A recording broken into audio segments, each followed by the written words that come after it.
Hey you guys, welcome back to my channel. So I am going to be making a banana pudding. Y'all, it's so good. I absolutely love banana pudding.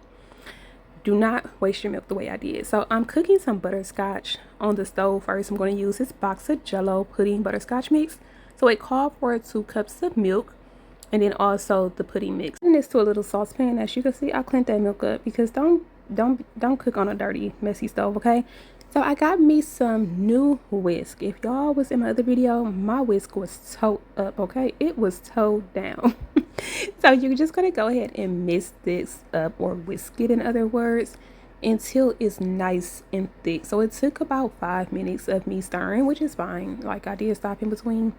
Just be careful. And I turned the stove down, so it's at where it needs to be, and I'm just going to sit it to the side and let it cool off while I go ahead and make the banana flavored Jello mix. Now this is the really big box, and I used 3 cups of cold milk for this, and I'm using almond milk because I rarely ever have dairy milk in the house.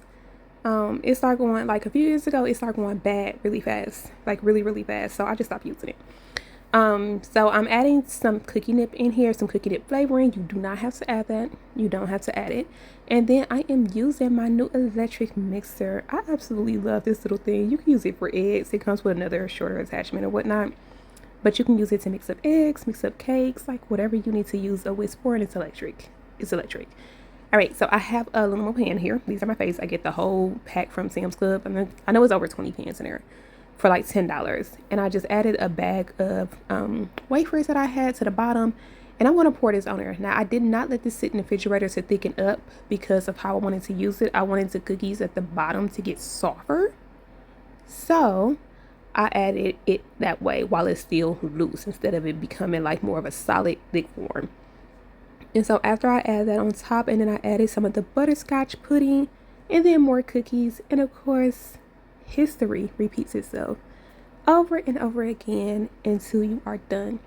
Now I will link another video below just showing you how another way that I make banana pudding, because each way I do it different. And another way I made it with actual bananas.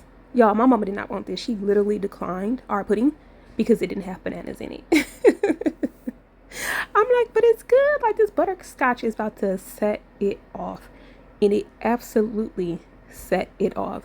So now that all the pudding mix is in here and all the cookies, I am just going to add some more cookies on top just to make it look pretty. And then this bag, I was like, I'm not going to let go to waste. So I went and crunched up the crumbs that was left in here, and I went ahead and just sprinkled those on top just to make it look prettier. And of course, if you love cookies with your pudding, this is for you.